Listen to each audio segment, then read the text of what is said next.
Well, the Bengals season is over, but the Bengals talk never ends, especially if you are James Rapien, Sports Illustrated, covering all things Bengals. James, so glad to have you. And I want to start off right away talking about the offseason. You write about this kind of stuff all the time, what the Bengals should do, how they should view free agency and the draft and everything.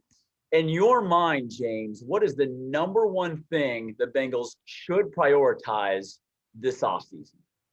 Number one thing is easy, and I think I could say it. I think the local deli worker could say it in Cincinnati, and maybe not even in Cincinnati. Protect Joe Burrow. You have to find a way to get a competent offensive line in front of Joe Burrow. The Bengals have had 5 straight losing seasons.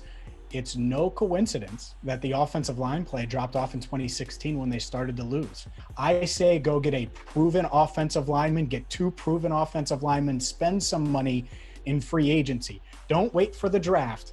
Get it in free agency, and then no matter what happens in the draft, you're playing with house money.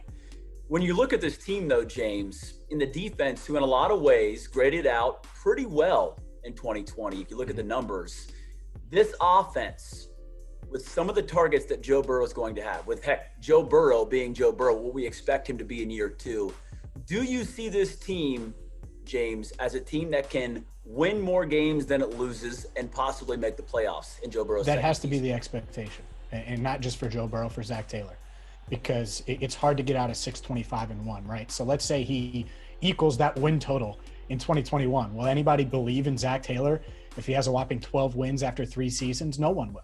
And so playoffs have to be the expectation. And the way we get there isn't with this current roster. It's with paying big money to an offensive lineman, to an offensive tackle. It's drafting Jamar Chase or Penei Sewell, a difference maker at 5 overall, and then doubling down and finding someone with the 37th pick in the 2nd round that, like T. Higgins this past year, can contribute right away and looks like a future star. They have a lot of things they need to get right to get there. I don't expect just Joe Burrow to come off of injury and you leave things pretty much how they are now, and just because of health, expect them to take a jump from 4 wins to 10 wins. But it's a matter of doing it. And if so, then yes, I think the window, Jeremy, is wide open for them to go from 4 wins to 9, 10 wins, even, and this is a guy who's been very critical of Zach Taylor, even if you don't believe in Zach Taylor as a head coach, because Joe Burrow can hide flaws. And if you give him more talent, put more talent around him, I think he can win you games. Let's just say that Big Ben somehow does come back for one more season, decides, hey, that's not how I want my career to end, and he comes back. And I don't know if that's a good thing for the Steelers, quite frankly, but let's just say that Big Ben comes back. Big Ben, Lamar, Baker, Joe Burrow. In your mind, who is the best quarterback in the AFC North in 2020? Lamar Jackson. It's still Lamar. And I know people are going to say, oh, well, he can't throw or this or that. Lamar Jackson's winning with Marquise Brown as his number 1 wide receiver, a washed-up Des Bryant, Mark Andrews, who underachieved for a lot of the year. J.K. Dobbins is number 1 running back, a rookie. I get it. His style's unique. It's hard to say and forecast what he's going to do.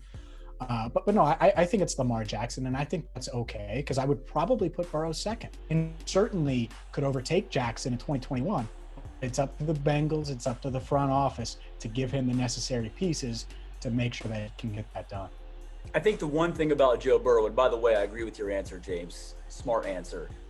I know we've talked about it, James, so much, but the confidence that Joe Burrow has after that season-ending injury, how much does that just change this franchise, and could it change this franchise?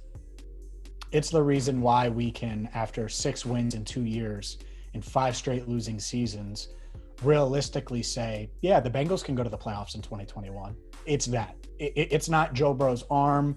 It's his ability to lead and get guys to buy in and believe. And I'll go back to LSU. The year after he transferred was sort of underwhelming, right? He didn't have the undefeated season. But after they won their bowl game, he said, hey, we're going to win the national championship next year. And that belief in himself, belief in his teammates, that's why we can realistically say that this team can turn it around in 2021.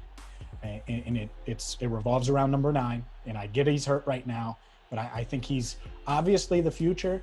And with the right moves, he can be the present this season. I think all Bengals fans just need like a calendar of like Joe Burrow motivational quotes.